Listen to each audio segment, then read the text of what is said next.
where the real nutrition of life is, which is like your kids, like your relationship with your girl, your relationship to yourself, your relationship to your God. These relationships are all that matter. And when you realize that that's actually the nutrition of life, they can't take anything from you anymore.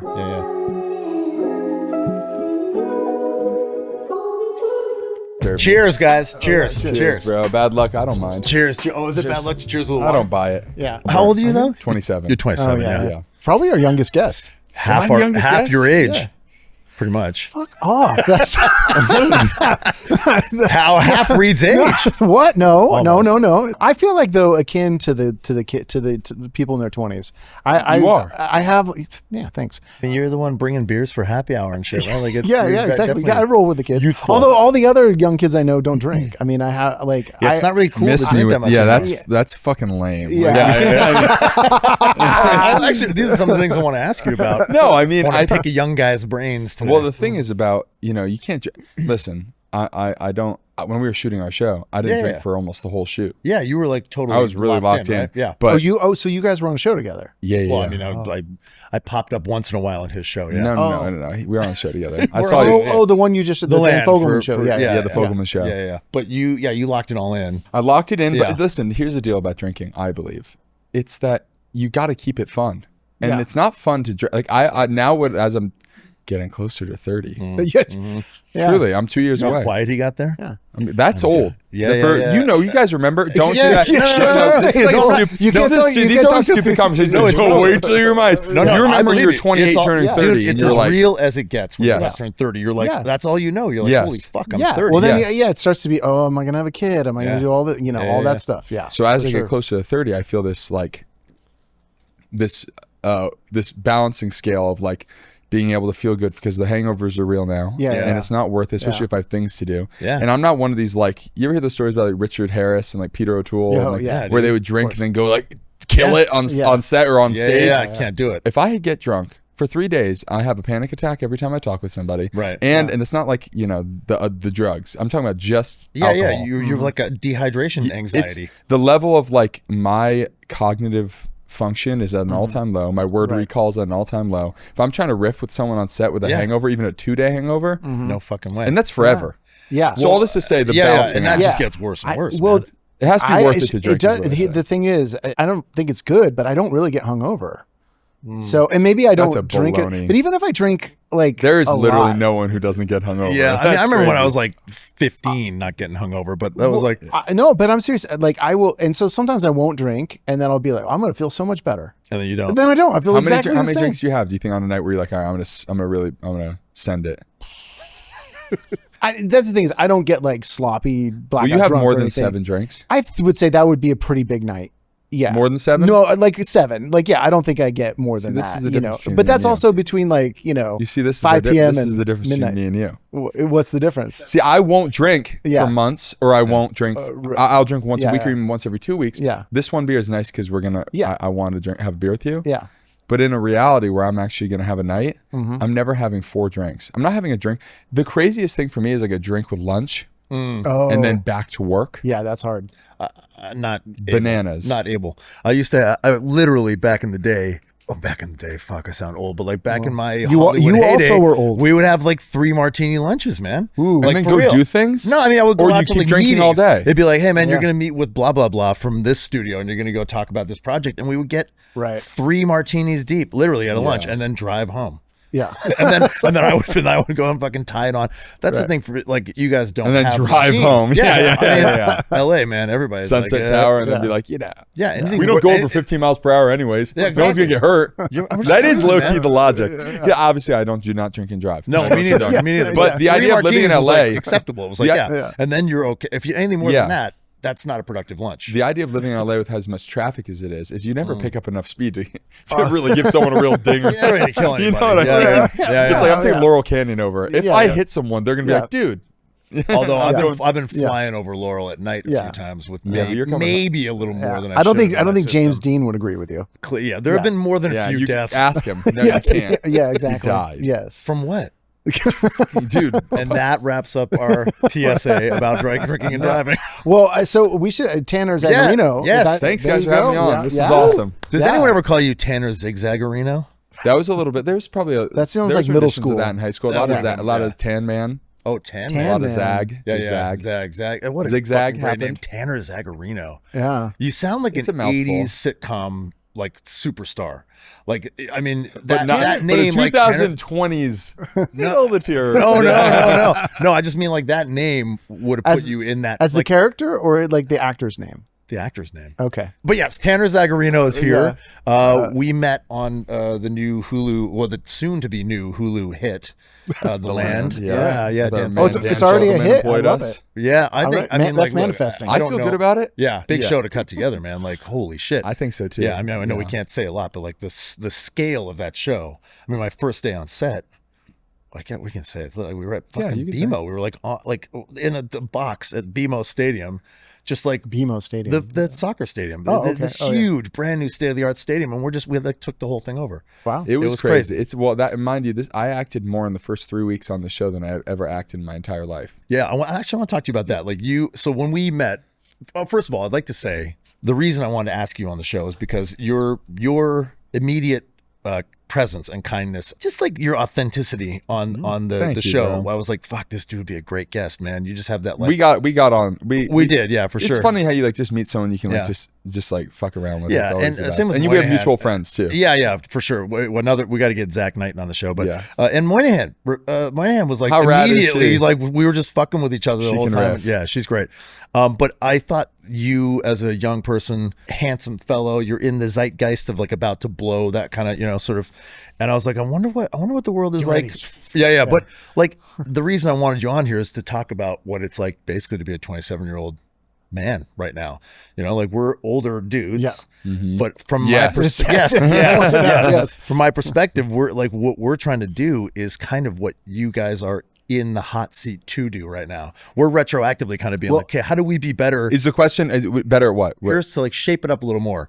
Your vibe to me felt very respectful but still like playful and funny, and I was like, this guy seems I step in shit sometimes. Yeah, we all step in shit, but I believe that having a good heart, I really do love people, and I want to make everybody happy, and to hurt someone's, oh my gosh, like if I ever hurt someone's feeling my whole life, I would think about it for 3 weeks and and then like annoy them and harass them into being like, just so you know, I like really didn't mean that, and like so like that type of posture. Does that come from you needing to be let off the hook, like absolved, or do you really like want them to know, like, hey man, like for me it's a like bit of both. I think I want to be absolved. Right? I want to be absolved too. I mean, listen, I don't want anyone to feel hurt ever. Like that like would funny. I remember being young and thinking about like a kid, like the idea of someone like sitting alone and having no one wants to spend time with them or have no community, and like they're just like fighting to like have any sort of friendship,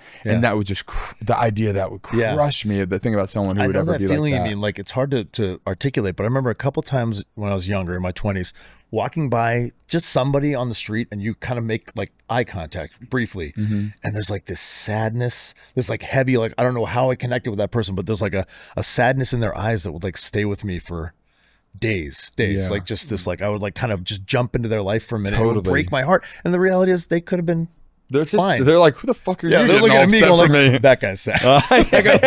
They looked at me with sad eyes. I had empathy. It wasn't sadness. I was feeling sadness for you. I'm an actor, sir. That's Look, I'm a keen observer of human behavior. Exactly. Guys, thank you for saying that. It's really kind of you to say. Yeah, man. Like I try to be. Like I said, I've stepped in shit before, and like I can. But like every time, I try to think, especially I guess as a young guy, in the new, like the culture is always changing. You try to be as conscientious as possible, and you can't check everyone's boxes, which is such a bummer. And I used to keep me up at night being like, because my thing is like I talk a lot. I'm like a probably textbook extrovert. So I worry like, am I taking over the space? Am I dominating? Am I too big? Am I too big?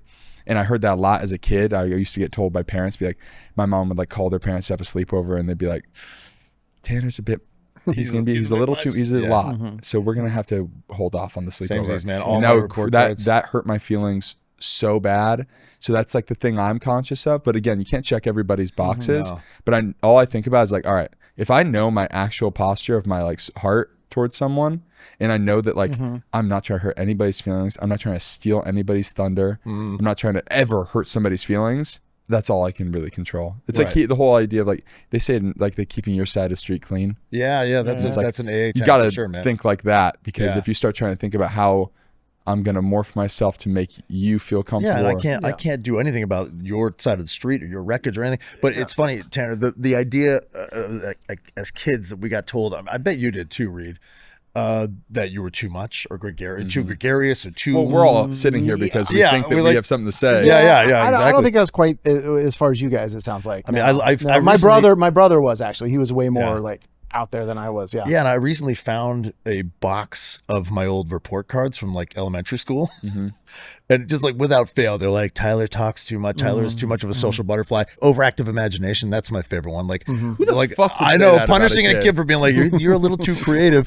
The way he was drawing, the colors he was using, this kid was out of control. Too wild, man. Yeah. Do you, like, I feel Let's just say he was coloring outside the lines. Yes. Which now I'm like, do that. I think the effects of that on me though may have been, I wonder if they live in the same world for you, where like I leaned into it. I was like, well, if you're going to tell me I'm too much, I'm going to be too much. I'll show you too much. I'll show you too much. If you're going to tell me I'm a bad kid, I'm going to be a fucking bad kid. I never shrunk. I couldn't. Yeah. So I just had to lean into like, all right, I'm going to make everybody laugh. Yeah. And I was like, I have to get everyone to laugh. And it's if they laugh, then I know they can't hate me. Right. I was going to say, that's controlling the narrative, right? Like it's manipulation. Like you could think I'm an asshole, blah, blah, blah, take too much space. Yeah. I made you laugh. Yeah. That is your body's involuntary. It bypasses your intellect and goes straight into your body, and you're telling me that we're cool. Yeah, you can't not like me if I made you laugh. It's an agreement. We made an agreement. Well, hold on. I want to go back to this because so we were talking about want to have you're like our youngest guest, but I think part of the genesis of this show was our concern for your generation and the generation of men, because it feels like so many influential men that are around your age are horrendous people. And even like streamer culture. Yeah, exactly. And just who, don't respect women, who are all about just like power and money and, ROI. Exactly. That's so funny, this culture. But I really think that these guys are, oftentimes they have an audience because people are kind of hate watching. I'll tell you as a young man, I don't know. Really? I'll tell you as a young man, and as somebody who's, peripheral to that sphere, a lot of times we think these guys are clowns. I know all my best friends see these kids and are like, I can't believe, like we have a whole group chat. I'm still in a group chat with all my best friends from high school. Nice. And someone says something about one of those streamer kids. I don't even want to say his name. We all know that one. Right. We're Look Maxon boys. But they were just like, we were all sending it in there because we're all kind of keep up tabs on these people because there's so much in the zeitgeist. But we're constantly being like, what a fucking idiot. like he's not fun. And it's funny, like he's like this obsession. Okay, let's just look at the Look Maxon culture. Like the idea of like being handsome, symmetrical, and high cheekbone. All these things are like the things that like will make you get ahead in life. And then I remember writing this long text like, they don't realize that kindness and being funny is literally the best thing you could be in the entire world. And I've seen it with my eyes with people, let's just say boys getting girls that are way out of their league because they're kind and funny, before the douchebag who's like really has a strong jawline. And it makes me sad because I got little brothers. I have a 13-year-old brother and an 8-year-old brother, and I just know these kids like see that kind of stuff in the zeitgeist or on social media rather. But personally, no, I have hope. I have high hopes for my group of guys. My bros. Well, I'm glad to hear that. Well, I'm glad to hear that you guys are like clowning on them. You know what I mean? Because we're clowning, and guess what we like sent like me and my group chat, my homies from out here is like, well, they always say maxing and this we just send maxing. I'm sit maxing. Yeah, I'm beer maxing. Yo, are you beer maxing? I like that. That's our version of beer me that disc. I love that. I'm beer maxing. It's beer maxing. I'm ugly maxing. Our friend like I'm fat maxing. Oh, dude, I'm sad maxing. I love fat maxing. Yeah. But all that, sad. I'm depressed maxing, dude. But like it's a joke, man. I think oftentimes, I imagine from your vantage point, you see like engagement, so you go, "Oh fuck!" There's people who are really liking it. Yeah, there are so many people watching this stuff that are like, this is so dumb. Yeah, and they hate watch. I mean, that's what reality TV is. How many times do you think that every woman that watches these reality shows think these women are the awesome, the best girls in the world. No, they're like, what a bunch of idiots, but I just can't keep my eyes away from it. Yeah. I watched like 8 seasons of Jersey Shore. That's a lot of seasons. I love those guys. I love that. But listen, that's also true. That's different. If you can love someone and go, you're also silly. Yeah. Like that's you're flawed and silly and weird, but like I genuinely like Pauly D is the man. Pauly D, dude. Dude, I love the Jersey Shore. I miss that shit. Dude, I found that show. I think like a lot of people in those like marathons, the MTV marathons, right? Early years when I was like, well, I heard about this, but I was like at home sick one time. Cable was and like 3 seasons just launched into my living room, and I was like, yeah, and I watched it and just loved it. I'll watch the new one. There's a new. I'm off now, dude. When they start having kids and stuff, I'll check it. I'll check it out. It'll probably be sad. Ruins the vibe. Everyone looks a little strange, but like it's okay. It's okay. We all look a little. I also want to make this very clear about how I feel about my generation. These guys are just guys. They're just guys. They're all just trying to find a nice girl. Some of them are trying to get laid. Most of them are all trying to get laid. Yeah. I don't know. I just think that the internet puts a microscope on people that are really specific and are very loud, and it makes it seem like it's everybody. And the hard part is that there is there's sheep in the world, right? Sure. There's people that fall right into line, and then they start breaking their microfractures in their jaw or whatever the thing is. And then there's people with critical thinking skills who want to respect, love women. Like I have the greatest, I'm so blessed that I was raised with a mom that I talk to every day. See, that's what I noticed with you was like you feel, and I don't want this to sound performative at all, but your respect level for all the females on set was like, I was like, this dude has been raised by a wonderful woman. Oh, my mom is such a fucking G, and she talks to me every day. And also like my mom's like a badass in the way like this. And also I've been with my girl for 5 years. So and all this to say that I treat, this just sounds so ridiculous, I respect women more and more every day. I really, in reality, like if you're cool, you're cool. I don't really like, I was talking to somebody about this recently on a different set where I was like, yeah, maybe like I can step in shit or I'll say a joke or like, but you know how I feel about, like, I look at you like a person, not like, because the difference is that a lot of people see girls and they may say all the right things, but they hold them at an arm's length and they don't let them get close and don't let it performative. Yeah. And I'm just like friends. I try to just be friends with everybody. And I don't know. Thank you for saying that. And I think it has to do with, I was raised by such a beast of a mom. My mom is the best. I'm so blessed. And she talks to me every day, and she's been like, she's definitely, if I ever was disrespectful, I would know. The plate would be flying across the room. I stepped in shit on the first day I was on set with you. I made like a dumb, nervous joke about saying that I had like 3 houses by the time I was 27. You were telling me about like, you were like, man, this is like my first regular. We were making like joke, and I made this dumb joke where it was like supposed to be from this like place of like, hey, I've matured a lot since then. And I realized that didn't mean that much. It's like I was trying to, in a roundabout way, be like, don't worry about what you have right now. It doesn't quite, but it came across as like, well, by the time I was 27, I bought and sold 3 houses. And Moynihan jumped on me, man. She's so you guys funny. were all there, and then you let me off the hook. Yeah, 3 houses. She was like, what a shitty thing to say, and just like rode me. But we'd already, and then later on, I think I was just sitting there, and everyone was piling on me, and I just said, I got nothing. You got me. I got nothing. I resign. And you let me off the hook, man. Anyway, I remember that. I stepped in shit big time. Oh, stepping in shit's okay though. That's a human experience. I think it's okay to make a joke that's like stupid or learn. I just met you that day though. Yeah, I wasn't. I also like try my best to not get offended at anything. Yeah. And listen, offense again bypasses intellect and gets right into your stuff. It gets right to your bones. Yeah. Yeah. When something really gets you, like, oh fuck that you didn't. My big thing is that like now that I have gained some relative success and some momentum, like people being like, you switched up.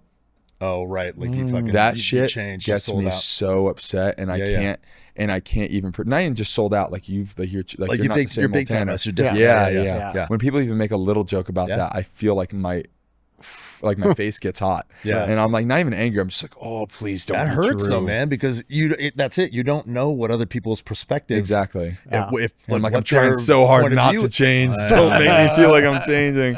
I think that leads us nice into the confession portion of the day. Yeah, sure. So do you want to kick it off? Do you have a confession? Yeah, I do. Okay, go.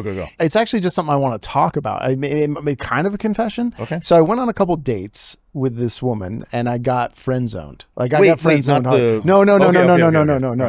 We're all very invested in Reed's love life. Yeah. But I was just like, I can't wait around for this other woman. I just need to live my life. So I matched with someone on Hinge. We ended up going on a hike in Ojai, and she do you live up in Ojai? Yeah, as well? I live up in Ojai too. Yeah. Right on, guys. Yeah, and so she's dropping me off, and I was like, I don't know the vibes here. Like I was like, I don't know, do I try to kiss her or something? I was like, I don't think so. She pulls up and she's like, I'm just feeling friendship here. And I was like, this is after 2 dates? 2 dates. Yeah. Talk about bypassing intellect and going straight to the pain bone. Yeah. Well, yeah. And then she just keeps saying, "Oh, I'm just so sorry. I'm so sorry." And I just got to a point where I'm like, "Lady, not necessarily. That's where I needed to go with this. You're not breaking my heart or whatever." But yeah. And she's okay. No, sorry. And then I said, "But I was proud of myself." I said, "Can I ask you why? Hey. Why did you want to put me into that bucket?" Where was the clear? Can I ask you where were the pain, like in the pain meter in the body of like how were you feeling comfortability wise in that moment? I was feeling a little like, okay, well, it just felt a little awkward. It wasn't too bad because I liked her. She was nice. She was a professional woman. Comfortable enough that you were able to say. But when she said something like that to you, do you like, is it like a because it I'll sounds finish like off you the like story because because of my history. You brush with it that off kind well. Of stuff. It sounds like even in the moment I was just like, okay, because you go on a couple Hinge dates, you're not that invested, and and I liked her fine. And you've also done this to other. You've been the giver of the like. I don't know if this is a match. Oh no, I don't think so. No, Reed doesn't like conflict.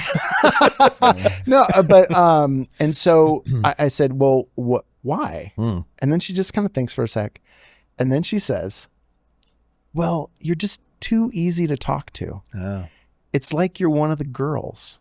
What Okay, the fuck I know is that. Yeah. So I was like, so if I were harder to talk to, you would want to kiss me? That just shows like broken relationship, like a bad relationship to like what her to like a partner. Yeah. Like you're too. It's like I remember everybody's like this, by the way, and so many people I know are like this, where they're like, I needed to just be a little bit, there needs to be that friction of static. Like, and like it's going too well. Yeah. That just shows that you don't like when things in your life go really well. What I really felt was interesting about it is like when I was younger than you, then I would say I was a teenager or my early 20s. Like I lived in the friend zone. Like I was the president of the HOA. Like I could not get out of the friend zone ever with any woman I was interested in. And I felt like now, though, being single in my early 50s, that all those qualities that put me in the friend zone back with 20-year-olds of being like emotionally intelligent and talking about feelings and being kind and, too easy to talk to. Yeah, too easy to talk to. I'm like, if I'm dating age appropriate women now at my age, I'm gold, man. I'm gold. This is what they want, right? They're just going to latch on to me. Apparently not. Well, what was your response? What was your counter to her saying that? Did you just take it in and politely say like, I just took it in and I said, that's really interesting, but I don't think I'm going to change that up. Yeah. Because I'm not going to like. That's like really pissing. That like really bugs me, man. Because just for the sake of like, wait, so you're telling me that I treat you? I'm nice. This is how these guys get. This is how the young people get like red pill. So here's where I think it is not bad. Here's where I think I'm going to check a few boxes here for you. I think your clear communication and curiosity after getting what some people might feel like is hitting you in the pain bone, the rejection was really, really a sign of huge maturity. Oh, thank you. Yeah, no, really, man, and growth. And then I think even in a way, her saying what she didn't like about it and having the guts to be like, I think that's pretty fucking gold too, man. I appreciated her. If she wants to be in toxic pattern relationships and she wants a guy that's this is men and women too. Like this then is like, she can have that, but she's not doesn't have to drag Reed through a thing. No. It's like she knows that her thing is not that healthy, and Reed's a little too. It was really interesting because she didn't live in Ojai, but once she found out I was Ojai and everything, she's like, oh, actually a good friend of mine lives there, and it turned out it was someone I knew. Right. And I was like, oh great, now you're going to get all this intel on me. Right. And she's like, no, I'm not going to do that. Yeah. And she didn't say anything. No, because she and I thought this was so cool of her. She was like, no, I want to get to know you through my eyes, not my friend's eyes. Hey, and cool, so man. I was like, hey, I totally respect that. And then she got enough of it and she was like, okay, exactly. I'm done. Nice. And so then I called up my friend to gossip about it. Right, you're like, hey. I'm like, you will never guess who I just went out with. And Well, I'm going to give you, this is like a pre-confession. Okay. And this is kind of not where I intended to say this, but I'd been a little frustrated with some of your confessions. Because I felt like, and this is just from love, I felt like a lot of them were in the same vein of afterwards. It was like, I don't know where the growth is there. You know, we talk a lot about being guys getting better and growing, and I felt like your confessions often were like entertaining and cool, but I was like, but where's the growth, man? That sounded like real good, I mean, measurable growth there. Okay, just saying, I'll tell you, just by hearing one confession, the amount of transparency, and it just takes a lot of balls to put your heart out there like that. Not even just in the sake of going on, you know, the internet and putting out a confession. The fact that you go, huh, so what exactly? What was it? Yeah. And then she goes, it's just you're too one of the girls too easy to talk to. First of all, it makes you go like, why do people seek relationships that have to have this type of friction? Why is that a box that needs to be checked in order for you to get to be like excited? Wounded somewhere. It's just, well, then listen, we all are. And that's all you have to break those boundaries. I dated, you know, we've all dated people and been in relationships where it's like, I think I'm purposefully in a relationship that causes me strife because I like the conflict resolution and then the conflict and then always chasing the fixing things. And then the maturity of going, I think the person that I want to be with wants to be with someone who is kind and thoughtful and wants to listen and easy to talk to. And you go, you know what? I'm willing to hold out on this type of the hard part. It's like, what if it's like just want to have a hookup and you're like, well, if I have to pretend to be an asshole to hook up, nail me to the cross. I'll do it. But that you know when you're in that scenario, I think, right, where you're like, look, if we're just gonna hook up, you can perform a bit. You could be an asshole. You could pretend to be like the. Yeah, that's hard for me, man. It gets harder. I don't think and that's the thing is, it's like I was never that guy who I wanted to hook up all the time, but of course, all my friends didn't want to hook up with me. But then, you know, I did in my post kind of separation life. I mean, I had hook up, and I was like, oh, that wasn't very fun. No, I'm like a serial monogamist, man. That was not great, and I did not feel good the next day. I had like a moment in my life when I kind of like I had like a few people that I was hooking up at the same time. Like, I felt like the guilt and shame, crazy pills. I was like, how do people do this? I couldn't do it. I need a little more than just like. I mean, I have someone that I see on every so often, and like, and it's kind of just about the physical stuff mostly, and it's great. Because it's like it is what it is, and there's also emotional connection stuff. there. Sex. I was like, we're just about the physical stuff. Well, thanks for that confession. You're welcome. Yeah. No, and I don't know what I confess. I just that I got friend zoned. It's like you had a moment where you could have resorted into an idea, like, dude, like so many people can have that type of moment and go, exactly. I didn't like you anyway. It's so easy because it protects you so much to be to have that perspective. But in reality, to go, okay, I'm not what you're looking for. And knowing that that's what you're looking for, you're not what I'm looking for. That's the thing. I think I've said this to people, and you know, I'm 27, so what the fuck do I know? But I've been in a long-term relationship now for 5 years, and I tell people, the first time whenever anyone asks me about like, how did you guys like do it? Like you're young, in your 20s, I go, don't ever settle down until you find the person that like compromises you being single. I always tell people like, being single rules. Be single. Right. Work on yourself. Go travel. Don't have anybody any partner. Have mindless sex if that's what you're into. Go do your thing. You know, but when you get in a relationship, make it be somebody that is like, oh, if I didn't have them, my life would be right. I can't, like someone who makes it worth your while to like break that amazing exactly. And I think the idea of like being content being alone is a very hard idea for people, and was a hard one for me. But again, anytime anyone ever asks me for relationship advice or how do you find someone, I go, first of all, don't look for someone. Right. Someone will come to you. Yeah. Like especially when you have the energy of like, all right, I'm cool with me. Yeah. That's when they come. See, I'm a little worried at this point in my life that I did.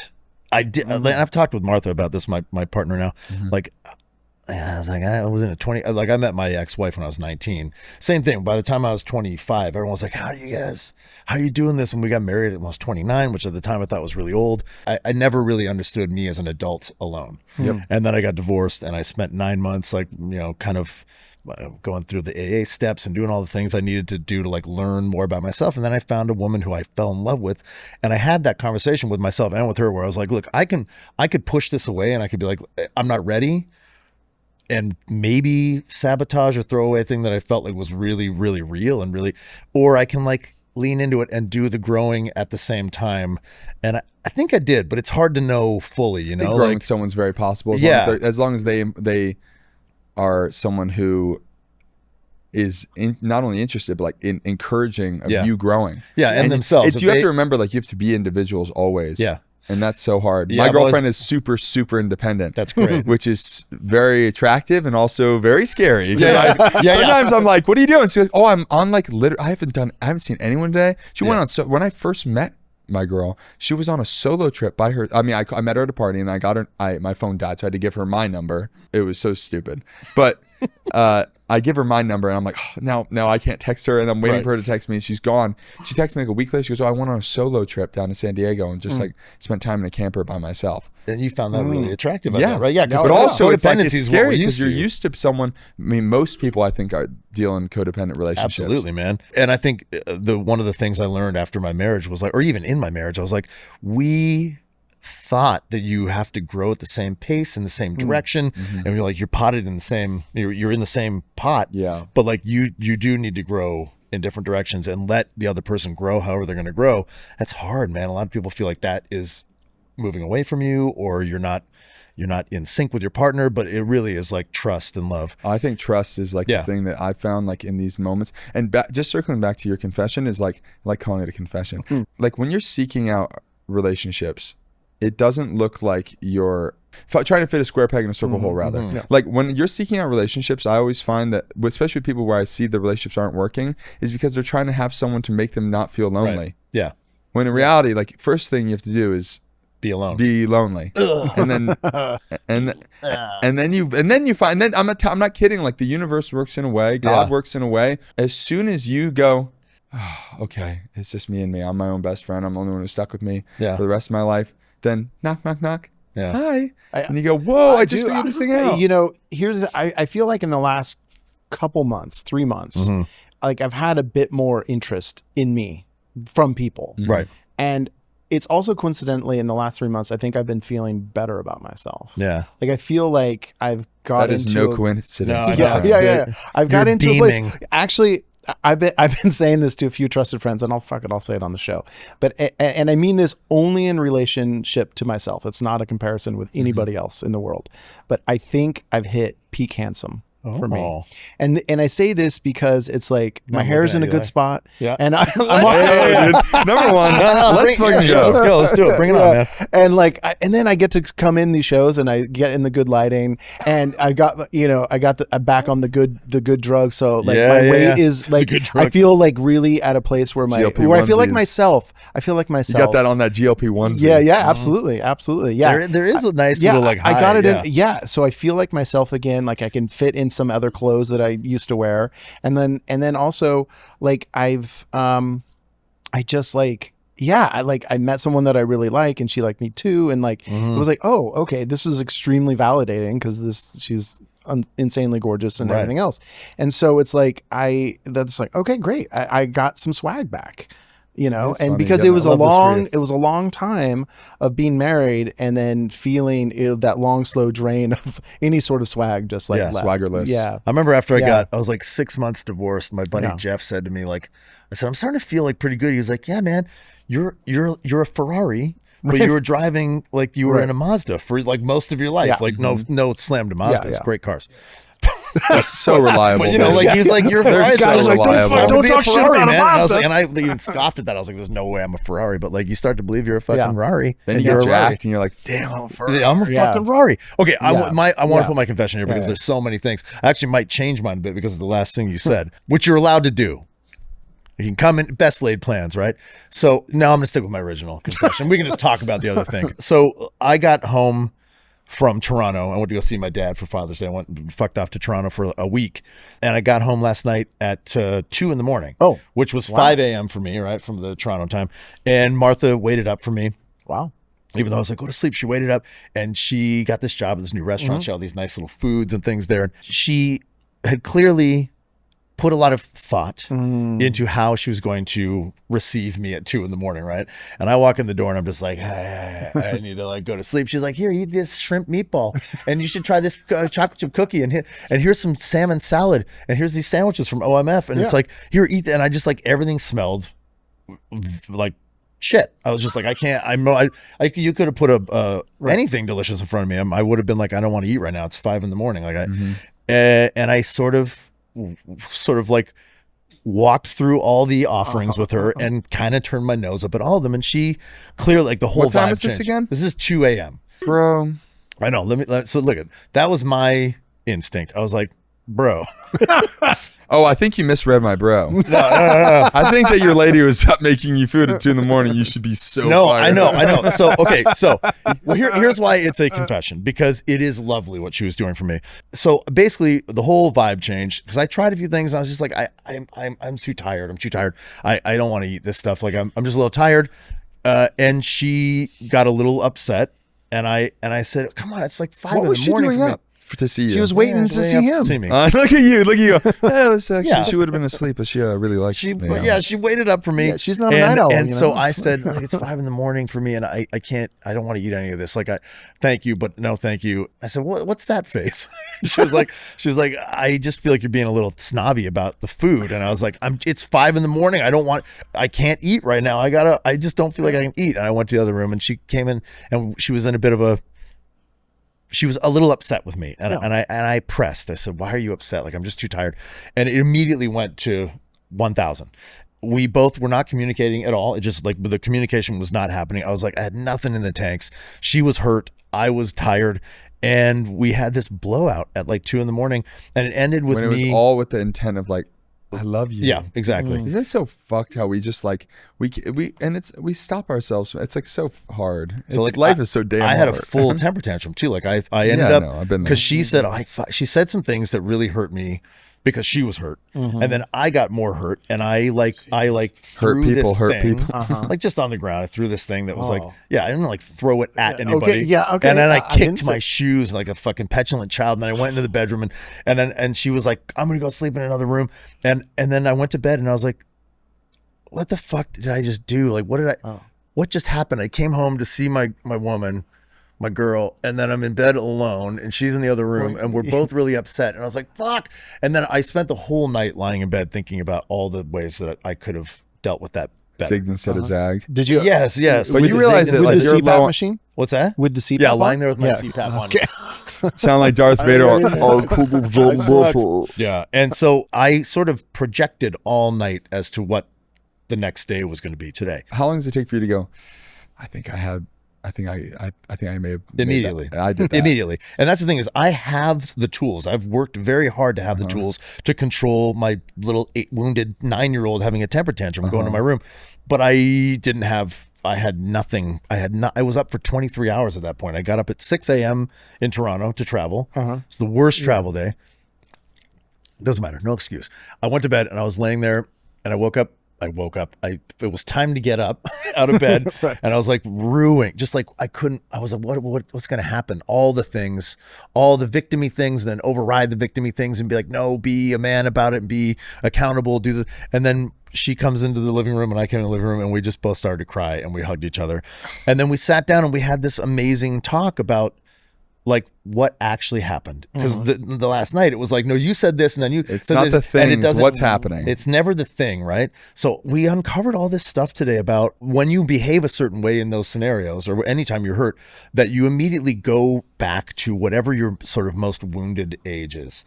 Hers is like 16. This is so weird. Mine is like 9 years old, right? When I like really got kind of hurt by certain things in my family and in the world and became that kid. And I can't articulate shit. I'm 9 years old all of a sudden. I'm like, and I want to kick something and I want to throw something and I want to like, I want attention or I don't know what it is. And then she wants to withdraw and go to a room and be like, I'm not going to tell you anything. I don't owe you anything. You don't need to know what's in here because I'm good on my own. And that's external processor, internal processor. And we went to our separate spaces. And the best thing we could have done was what we did, honestly. You was need to go to space. separate rooms, did not knock on each other's doors, didn't try to figure it out, came to each other in the morning, and then sat down and I was like, can we just talk like two people who, we're in love, everything, but two people who are just like, What happened? What do we do? It's so sad because those moments are so clear. Like for me, I think you and I are very, very similar. I'm recognizing, and I've had a lot of similar moments with a lot of different relationships in my life. And the truth is that it's so hard. It feels like holding your breath to just go, I'm going to step away. Yes. It literally really feels hard. Like you're holding your breath like under a like. Yeah, or like not peeing, and I have to pee. You know what I mean? I'm like, I know I'm going to pee. You have all these like grooves that are built into your personality and into the way that you react. And I want to make things. And you want to shift into that groove because it's comfortable. Well, that's why I was asking you about when you want to check in with someone if you feel like you've hurt their feelings.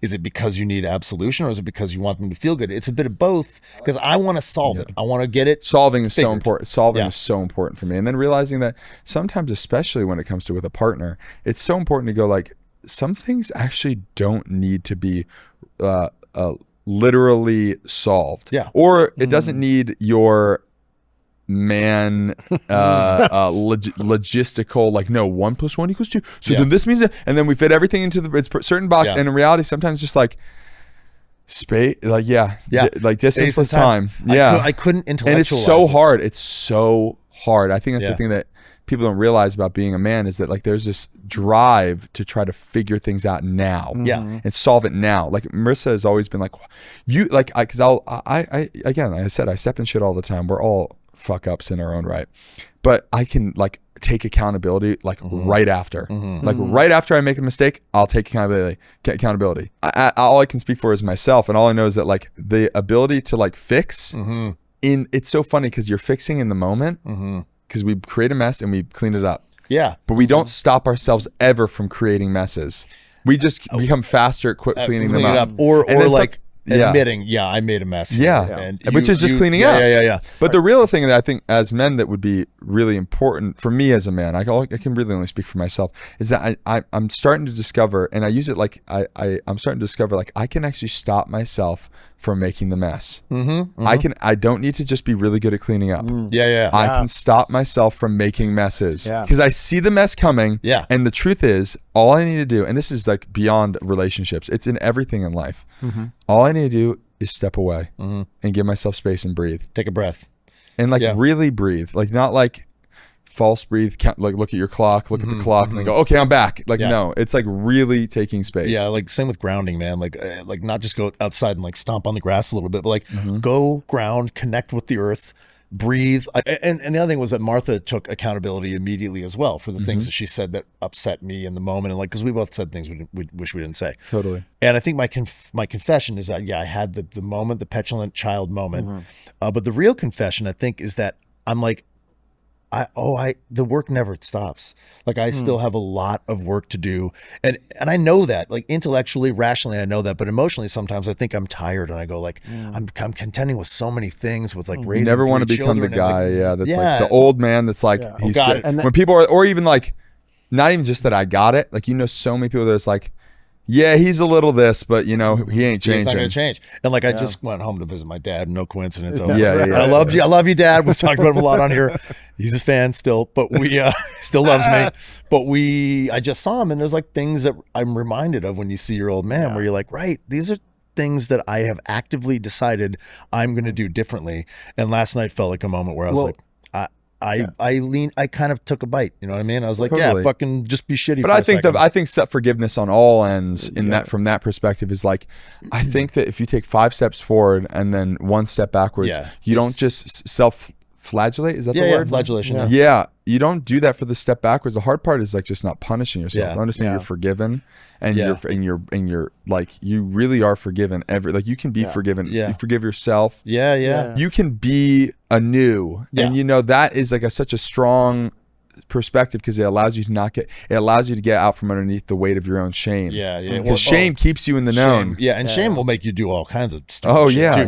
But like it's a spiral, right? But the forgiveness is where it began for me this morning, which is like, we got into that together. I'm so sorry. She forgave me. I forgave her. But now it's like, I guess my confession really is it's time to get into therapy with her, and we're going to do it. And but it's like, I love therapy. I'm in therapy, multiple different disciplines of therapy. And like, why wouldn't it be great to go into therapy with my partner? This is also a trigger time for you though, because you've said this in the past about your reentry home from traveling. Yes, transitions. Traveling is very stressful. It's really there's often I think you even confessed once before about getting into a fight with Martha after you got home, and it's not about anything other than like I'm struggling with like reintegrating, or like traveling is just so stressful. Man. Airports are. I believe that you are your worst version of yourself in an airport. For me, it's on the plane. Oh, bro, the way I'm like, especially because I've been a coach sitter.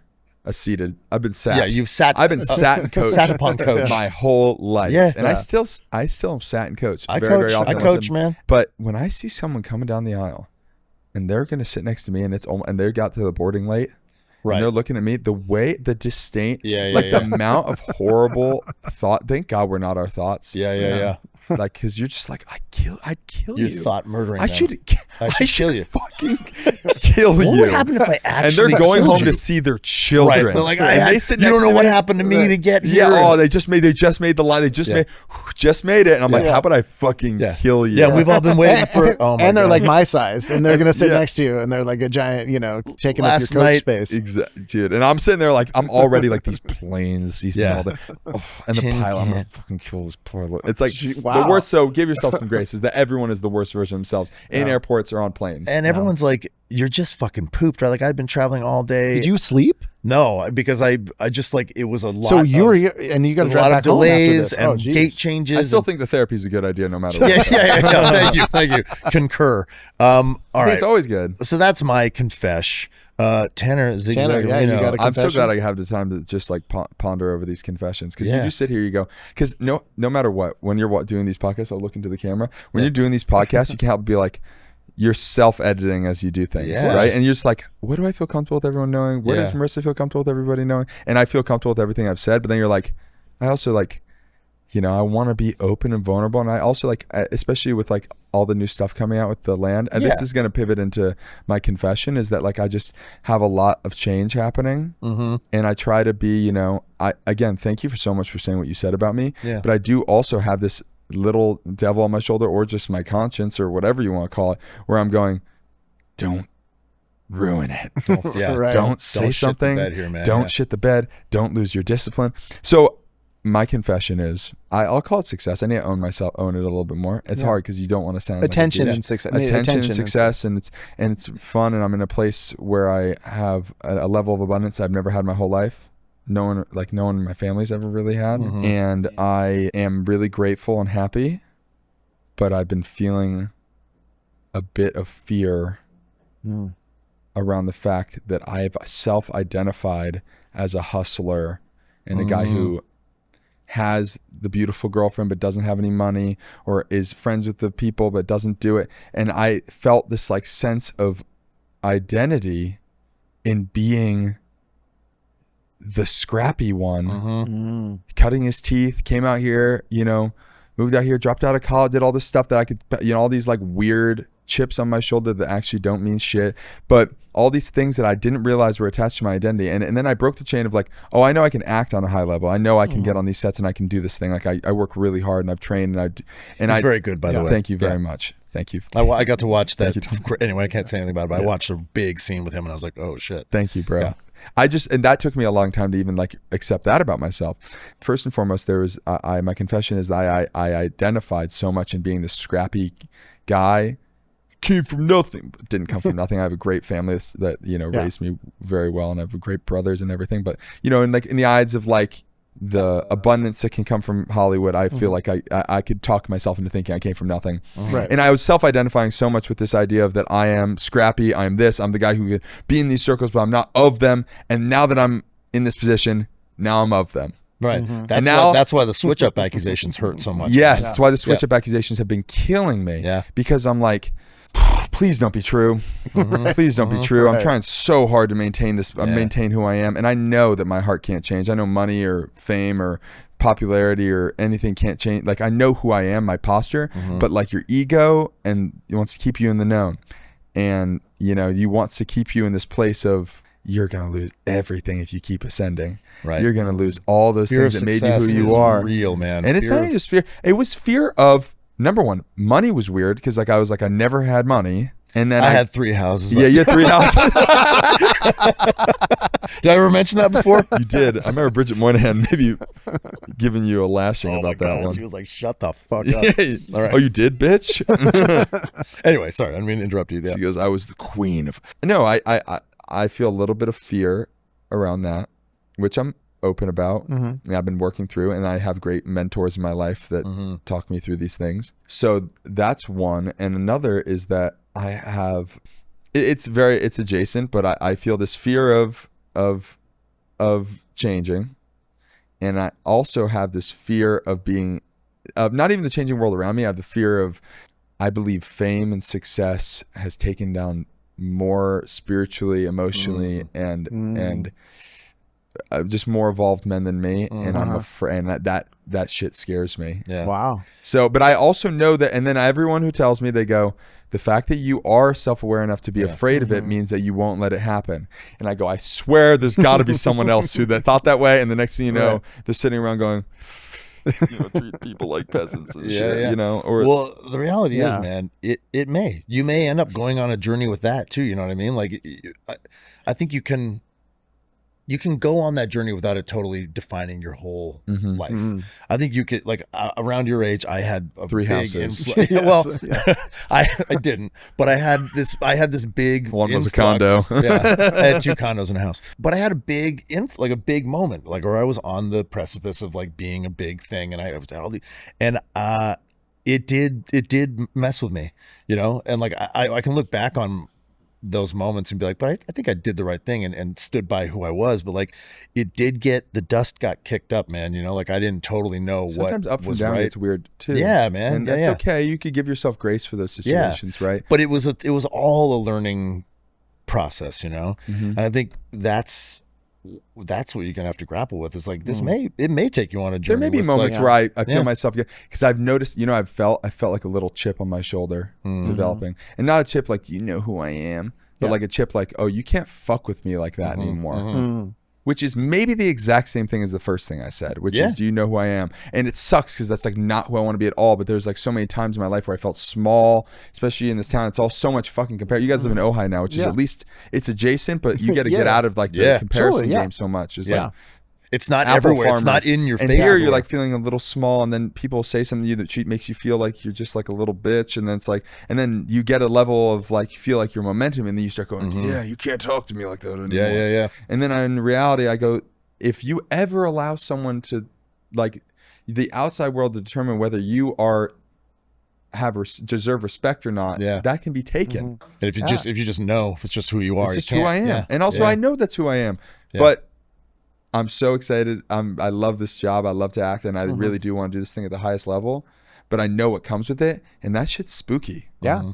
It's spooky. Well, it kind of depends on how big you get, I think, too. But dude, I'm going to be fucking huge. No, I'm just kidding. But if you get to like a Tom Cruise level, it's just a different deal than if you're like have a medium hit TV show.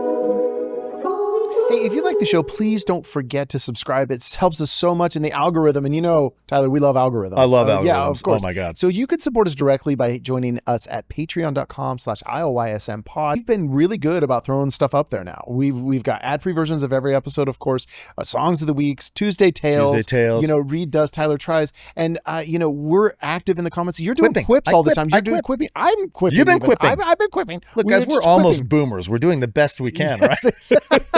Exactly. So patreon.com/IOYSMpod. We really, really love your support. Thank you. And we love you so much. Right. By the way, can I tell a fun story that could be clipped? Yeah, man. Yeah, please. Okay. Good. I met Tom Cruise the other day. Oh, yeah? How was that? The other day, I got invited by my agents to a screening of Disclosure Day at Universal, and Tom Cruise and Friends. Oh. So I get there, and it's like every fucking celebrity. I bring my roommate, Noah, who's like he's my writing partner, he's my best friend. So we both wrestled together in college, and he's my brother. Yeah. So he comes with me. It's Mindy Kaling and us walking through initially, and I'm like, oh, cool. Yeah. Noah go, one of those. And then we see just like a plethora of all different celebrities from high to low. And then we see TC. We see Tommy Cruise. And he's sitting there taking pictures, and he's And I see him and Noah and I both look at each other like, yeah, right. It's like he's got like this aura. Yeah. He's aura maxing, boy. I can only imagine. He truly is like and so I don't say hi and I don't ask for a photo. I see him taking photos and talking because it's like he invited all these people, or like people. His agency invited all these people probably at his agency, and he doesn't know who you are. No, he doesn't know who I am at all. And he should. He should. He will. Though, and he will. I deserve that. And yes. Fuck you. If Do you know who don't I am? know who I am. Yeah. You're working this out. Keep going. I like it now. You're getting close. Yeah. I think it's growing. I see him and I don't say anything. So I go grab my popcorn. I go back and I'm like, I'm gonna pee before the movie starts. I walk out and it's like he's from here to here to me. And I walk by him. He goes, "Hey, buddy." Yeah. He approaches me. Yes. He goes, "Hey, buddy." He saw your aura. He goes, "How you doing, buddy? Ready excited for the movie?" I go, "Yeah, Tom." I called him Tom. Yeah. Like I know him. Yeah, it's his name. Mr. Cruz probably. I think we can all call him Mr. Cruz. Cruz Tom. is a stage name. It's fine. And he can't say Tom Cruise. That's weird. Thank you, Tom Cruise. Yeah, that is weird. Yeah. Mr. Cruz and Tom Cruise are weird. No, Tom Cruise is weirder. Thomas would have been even stranger. Thomas would have been slick. I think he would have been like, "Thank you, Thomas." Oh. He would have been, funny man. And so I go pee and I come back and I'm walking back in the theater and he's right there at the opening of this theater at Universal, and he pats me on the shoulder. He goes, "There he is." You're like, guess what? I literally, it wasn't even like, oh my God. It was like, yeah, here I am. Yeah, here I am. I've arrived. Truly in my head, I went, yeah, here I am. Yeah. And I will say this about him. God willing, I get to work with him one day. Oh, wouldn't that be so sick, boys? Yes. But yes, it would. Yes. All of us should. Yeah. So I go back to my seat and I'm just thinking like, and I reflect on the moment for a moment. The way he can disarm you, I mean, disarm you in a way, it's like, you're talking to a celebrity and like, you guys have all probably met famous people and you just go, you like the not only is the filter very ever present in your right in your brain, you're also just can never really settle in and be comfortable and really listen. Yeah. Right? The moment he spoke to me, I felt, I'm just talking with a guy and it's Tom Cruise, but he's just a guy. That's cool, man. And it was like exactly what we talk about, where it's just like a level of like, he knows he's the ultra celebrity, where he knows everyone who meets him is tripping, yet he will not let that define the relationship he has with people. And even in the 3 words he exchanged, he said to me, I didn't exchange anything. I said, "Hello, Thomas." That was a winner. I know. You He's did gonna it right. remember it forever. Yeah. But all that to say, like he really is like, it just shows that like posture is everything. Back to circling back to the beginning of like, we're all gonna, he's fucked up. We've all fucked like his heart's posture and like his soul's posture is one of generosity and love. And you can feel it the moment you look in his eyes. And it was so sick. And I am very excited to share that. I love that, dude. I'm friends with Malin Ackerman, and she when she read for the Rock of Ages. Rock of Ages, yes, good job. So she went in to read. I know movies too, if you guys want to get into it. Yeah. We can. I actually wanted to have a podcast at one point called Cruise Control, and all we do is review Tom Cruise movies. Yeah, me and my buddy Razzle, we should still do it. All of them. Malin Ackerman, she said same thing. She went in to read, and she was like, beside herself with nerves, and it's like this crazy physical, it's like, this is before intimacy coordinators, it's like they weren't making out, but it's very sexually charged. And she said he came in the room and she was just like, and then they got into the scene as soon as they were rolling the camera, and it was just like he just locked in with her, and it was like they just melted into this thing, and she like completely forgot that it was Tom Cruise. There's no question why you're aware that he's Tom Cruise, but she was like, he did everything without saying anything to make her feel totally taken care of, totally in the scene with him. And then, she booked the role and went and did it. And it was like, I just thought that was so cool, man. He's one of those guys. And the fact that he was there to do the fucking screen test with her. And this is like, he didn't even have one of the leads in the movie. It was like a smaller kind of, anyway. He's just a super generous dude. Yeah. And I didn't say, we didn't have a conversation. I didn't really even meet him. I didn't tell him my name. I just brushed with him twice in 5 minutes. But he gave you the eyes. That's pretty good. He just has a way of disarming you. Yeah. And it's incredible. Yeah. And it was incredible. And he can do that through the camera. That's why we love Tom him. Cruise. I've always said there's only one Tom Cruise. Like, there's a reason there's only one Tom Cruise. And he's magic. So I wanted to say 2 things. I met Brad Pitt. So I did a show on Hulu. Years ago, I had this series on Hulu, and Brad Pitt produced it. It was a Plan B production. It was my show. And I never really got to meet him. I was working with two of his producers. You'd hear people talk about, well, Brad thing, and you go, God, well, they would. They were like, Brad. I mean, Brad have no had idea a how hand excited in me. I am to meet this Brad. Yeah. Brad Pitt. But same thing, like on the level, maybe. I mean, Tom and TC are when you're an A-list like that, they're all A-list. But like Tom's bigger than a Brad. little bit. Yeah, I would say his legacy. I mean, he's probably made $1 billion more in the box office. Yeah. He made a documentary about Somali like gas wars, and we got invited to go to the premiere of this doc. It's like a really heavy doc, and I went there, and I was with our showrunners and Dee Dee and Jeremy, and they were like, "Do you want to come meet Brad?" And I was like, Yeah. Like I know he had a hand in me being the lead of this show, so I wanted to go talk to him. And I walk up, and we're kind of waiting to talk to him, right? And I'm like, I'm just standing there waiting to talk to him, and he turns and he goes, "Hey, I'm Brad." And the first thing I did is I opened my mouth to say hi, and I spat gum. Gum flew out of my mouth right at his feet. There's no way. And he just went, he clocked it? Yep, he clocked I was like, it, didn't he? I'm so sorry. Like, it just flew out of my mouth. So I bent you didn't even think of like a funny joke to make in the moment? Dude, I bent down to pick up the gum, and I stood up, and he was gone. So like I had to have this one. I was like, I'm so sorry. And he was still there, but he got pulled away in that moment to like talk to someone right there. And I waited. You didn't even have a quip. Yeah. You're such a funny, clever guy. You didn't think of like, where'd that guy? I was going to make it when I stood up. But anyway, I did get to You had a quip. You should have had a quip. I'm a quipper. I was unequipped. I was unequipped. But you ended up meeting him though. I did. I met him later. I got to talk to him again. But it was like this whole moment of just like, gum just out of my mouth. Big wad of gum too, because I'm a big gum chewer. But was he disarming? Yes, very nice, but disarming for sure. You look at me like, whoa, my God.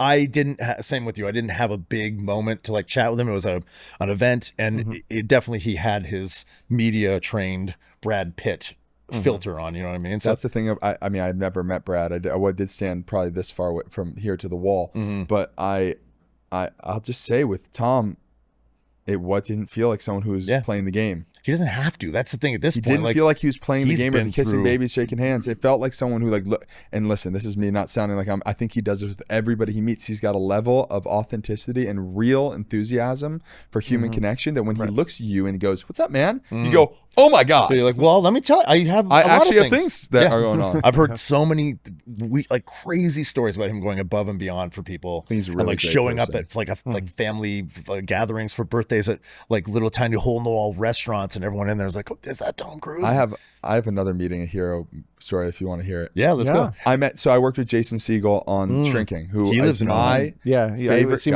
Ohio. Yeah, I see him around town all the time. I see him around, but we're not friends. No, I mean, he gives me like every time I see him, he's like, he gives me a knowing look, like he knows me, and I'm like, you don't know me, dude. I love you, man. Knocked Up and for like that whole like he informed like for me as like a young man that I love comedy so much, and that's where I felt like I like even. That's the thing that made me even really want to entertain people, was trying to make people laugh. And like those movies informed my entire comedic sensibility. So I got to work with him on Shrinking. I got casted to play his daughter's boyfriend, Dylan. That's the name. Yeah. Hey, Dylan, fucking Dylan. Yeah. And we're at the party and the whole cast is there. And I show up and I'm with my girlfriend and my tattoos are showing. And all my tattoos are covered when I was on the show. He goes, "Hey man, great to see you." He's so kind.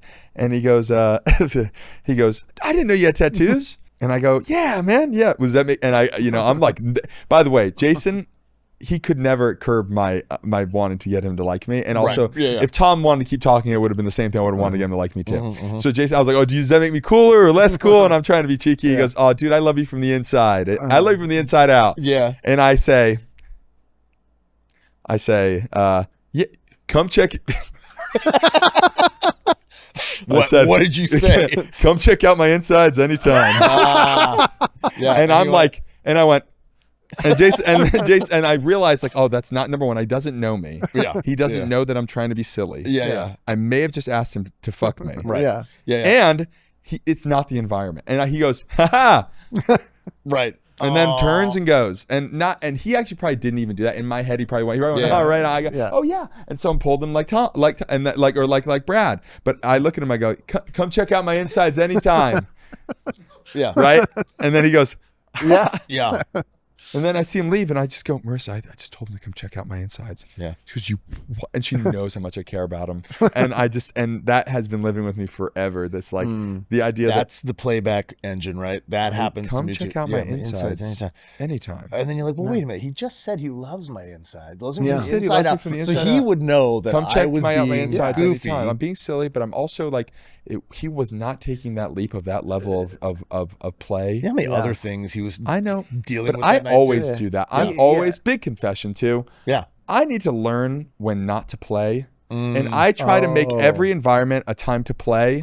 And my play is like, I say something that's inappropriate and gross. Of course. And then they go, and then we all, and I'll, about myself typically, or about something that I did or something stupid. And I go, look, I'm willing to embarrass myself. We can all have fun. Yeah. And sometimes people are not really interested in that kind of level of conversation. And I end up, no, I'm not going to get rid of it. No. You can play. You can play. Yeah. But there's some times where you're sitting at like a dinner with your girlfriend.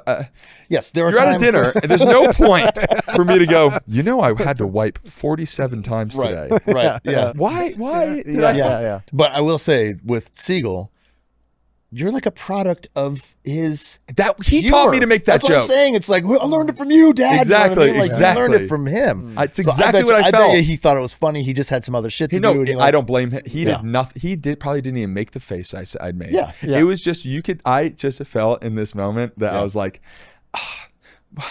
you were there. You're at the finish line. And you decided to go try to do a cartwheel. Yeah. And you rolled your ankle. Yeah. He doesn't even remember that. I'm about to win the race, and I go at the finish line of the marathon. I go, wouldn't it be sick if I did a fucking cartwheel? If I did a fucking gainer, right? Because you would be best friends now if you hadn't said that. I know, bro. I'd be in Ojai. I'd be hanging out with you guys. Yeah. Well, Reed, you know what to say next time to break the ice. Let him know. Check him out. When I seen it I saw him again at the supermarket, premiere of it, and I almost went, because I know he doesn't remember. Hey, man, I almost went, just so you know, that joke. Yeah. That would have been worse. That would have been worse. I know. It wasn't that I knew it was going to be good. It was that my need to make sure things are clean with people. Yeah. And to let them know that I'm not this thing. You can't have those loose ends. I can't have those loose ends. No, it's like OCD of me. That's me too. Like whenever I'm trying to clean up a fight, I'm like, but I just want to make sure you understand that I actually, when I said that, these dots, and it was because of this and that, and it doesn't fucking matter. I meant a female dog. Yeah. Because I have a female dog. Right. And I didn't say you are one. I said you're acting like one, which is a huge distinction. That's not a good. That's not a never good worked once. Yeah, man, I've put my fucking foot in my mouth more times than I can count. We all have celebrity events. My God. Let's round back to your point. Yeah. Well, anyway, so one thing about me and Siegel, because I see him around all the time too, and he's a little like Reed. He's like a guy that you see around town. No, really, and he just everyone's guys. Just like, I come up to Ohio. I've never seen you guys. Can I hit you up next time I come? Yeah, absolutely. Of course. I live on the East End. I'm over on the That's East where End. the celebs live. Yeah, I live a little bit further. I have a sad divorce apartment downtown, but you can come over. I will. Yeah. See, even you saying celebs, I have this thing in me that's like, not anymore. We have to talk about that. But anyway. Why would you ever say some stupid isn't it so funny, dude? I have had a week of no auditions, and I'm literally like, I feel like it's my over. Agents are gonna drop me. Yeah. I did it. I hit the peak and I'm done now. That's also so hard in life, is because you have these people and you have these moments in life with friends, and especially as like being an extrovert or wanting people to like you, or being like, I want you to know who I am. It's more I just want you to see me. Yeah, I want you to really see me, because I'll just do whatever you want. It's like, I know that if you see me, I just want you to see me. I just want to do it right. Yeah, I want to do it right. And then when you do something where you step in shit, or like, and then this is circling back to your confession. It's like the idea of like, she saw you and she went, and she had a moment, let's not try to like analyze why she would make such a stupid decision like that. Oh yeah. But her loss. She saw you, and you were being really who you are, and you were probably flowing. You didn't feel emotionally or congested. You know, we all have had conversations like, I don't even feel like I'm being myself. But it sounds like you were being yourself. And then she went, it's too easy to talk to you. You go, oh, good. And actually, I know, back to like, my side of the street is clean. I'm being me. If you don't like my mosaic and the colors that are coming through it, then not fuck you, but low key, like, fuck you. Yeah. And also, it's like, if you're a celebrity and we don't get along, that's okay too. I may have enjoyed you from movies and all the things but like, I used to. Jason and I really get along, though. That's the thing. Yeah. I mean, I'm sure you do. It was one moment. I have had, I have had moments where I had to come to terms with like, just because I wanted this. Yeah. And I was myself around you, and maybe it got weird. It's like, it doesn't mean that I'm weird. I'm a failure. Yeah. We just don't get along. And that's okay because we're not for everybody. That's the hard part about getting drunk. Oh, God. That's why I don't do it anymore. I said some stupid shit. Because the shame hurts so much. But do you not feel like a celebrity anymore? The learning to value myself without the external validation of this industry. And I've been an actor since I was 9 years old, right? And I've had a heck of a run. I've done a lot of things. I've had a lot of success. I've had a lot of downs as well. 3 houses, probably. 3 houses, man. Yeah, none now. None, currently none, 0 houses. You're like, well, I have 3 now. I'll give you one. When I was talking about lessons in life and learning, like you may go on a journey with your ego, you may not anticipate. I am going on a journey with my ego that I'd never anticipated, and I actually didn't even know how much my ego was maybe in the driver's seat in this industry. And I do the same thing. I've gone to the end of the line where I'm like, you're useless, you're worthless now, nobody wants you for anything. And I'm doing guest star, recurring roles on things. I'm so happy to be doing them, and like doing The Land was like a huge great fun. You score so much in that show, though. Oh, thanks, man. I want you to tell me more about that later. But I am finding now, the more I reach for that validation from this thing, and the more I feel kind of like, I don't want to say betrayed by the industry, but sort of hurt. And you get to this place where you're like, no one wants me. Yeah, I've banged on that drum so much now, I can't really even find the hurt anymore. I'm sort of like, maybe this isn't everything for me. Maybe like being hurt and upset that this is changing and the landscape of my life is changing is just another example of me needing to let go of any sort of like, even just the hint of control or the illusion of control. So anyway, I guess what I'm saying is I'm really learning at this point that some of my biggest achievements and the place I find the most reward and sort of peace is way outside of this industry. And I didn't know that. And I think I'm being given an opportunity to sort of be like, oh man, I really got like, I was laser. And I never stopped working ever. And my kids are like, it's so much better that we get to have you now. And like these other rewards, you know, are really taking shape for me. And I think that's one of those things when I finally do find myself outside of this validation, that's when things come your way, right? And not that that's antithetical to what I'm saying, but still probably wake up with days where you're not as emotional. It's hard because you want to feel like you've like nailed it. Yeah. And you're like, oh, I feel it's right now in myself. Like I feel like, oh, dude, I don't need that stuff to make me happy. And there's some days where you're low on sleep. You get in a fight with someone, you're not feeling good about yourself for a plethora of reasons, and suddenly you're going, if only someone would call and give me a job, then I'd feel good about myself again. Right back up. But in reality, it's like, it's just not attainable, and it's not an actual, that shit, it slips through your fingers. The way I refer to it now, it's not tangible. It's not tangible, and it's not real nutrition. And the way I refer to it a lot now, especially, you know, I'm the highest, at the peak of, not peak, I'm the highest I've been in my career, and I'm hopefully keep on ascending, God willing. But I have this moment where I go, and this is back to like the fear of, you know, all this stuff taking you, and you have to be able to decipher, and I use this metaphor of deciphering sugar from nutrition. And the problem is that this industry gives you sugar and tells you, it's like one of those like, is it cake or is it steak? It's cake. It's like, and they're so good at doing it, but you don't realize that this stuff they try to feed you and it feels good, but it leaves you sick, and it leaves you literally sick, empty. And the thing is that, but there's actually grains of nutrition within this, like connecting with people, making friends, having moments on set, creating art that you're proud of that hopefully changes people's lives, making people laugh. Like that's nutrition. Money can be nutrition in a way too, when the tail's not wagging the dog. But at the end of the day, like the real nutrition of life, and I've said this, and this is the thing that freed me and even got me where I think I even started booking, is because I stopped white knuckling this thing. So I went, if someone could take away one of my relationships that I love in my life in order for me to obtain this, would I do it? And I said no. And the answer was no so fast. Someone said I would lose a year of my time with my dad to spend time with my dad. We'll give you the moon. But you can have it, but you get one less year with your dad. I would say no, and like I would never say yes to that. You know, ever. I honestly kind of did that at a point in my career where I was like kind of being handed a bunch of stuff, and it didn't feel right for me. And we've talked about it on the show. I've gone over it and over it in my head in the past, being like, what if I had just gone down that path? But it was essentially asking me to give up That's it. part of me. But that's and I didn't want to do it. And I wanted to go realize like where the real nutrition of life is, which is like your kids, like your relationship with your girl, your relationship to yourself, your relationship to your God. These these relationships are all that matter. And when you realize that that's actually the nutrition of life, they can't take anything from you anymore. Yeah. Because I still have, you cannot take anything from me. People can't take things from me that are really mine. No. You know what I mean? Yeah. Things that are really, because like my success, my ability to book a job or be on a show, that's not mine. No. What's mine is the fact that I got competent at acting and good at acting. Knock on wood. Yeah, and like that's mine. Yeah, of course. We confuse that all the time, right? Like especially in this industry where they put we see terrible actors on TV all the time. And of course, they also, as quick as they give you the credit for a thing, you realize the other side of that coin is that you'll get torn down just as quickly if it doesn't work. And it should. Oh, it was their fault. Oh, he fucked that up. Like Taylor Kitsch is a good example of that. Like 3 massive flops. Great actor. And they just fucking took it all away. Well, I mean, he's come back, but they just took for a while. He was out, and then he got, and then what's his name? Brought him back. Put him in Friday Night Lights. Yeah.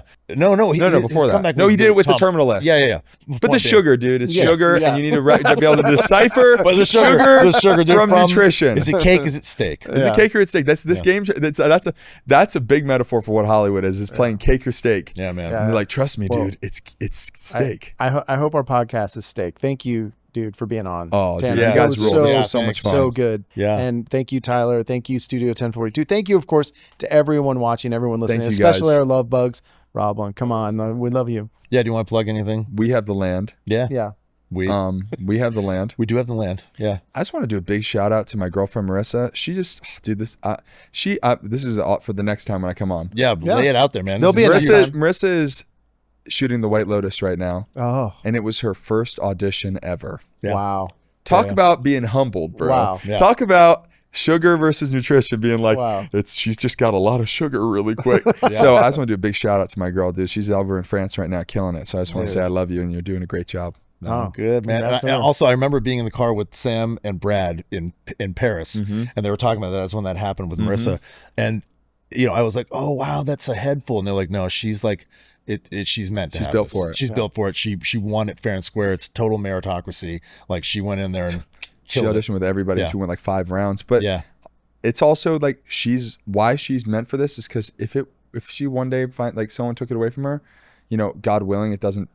But she's gonna have moments where she's having identity thing. She knows whether it's cake or steak. Right. Yeah. She knows her steak and cake. Yeah. And sometimes you want a little bit of cake. Dude, sugar's good. Or you get, sugar's good. Yeah. Thank you guys. Yeah, of course. And then, all our love bugs in our Patreon, patreon.com/IOYSM pod. Yes, please come by. Thank you, everyone in our Patreon. And thank you, buddy. Buddy, love you so much. Love you so much, guys. Thank you. Give it up.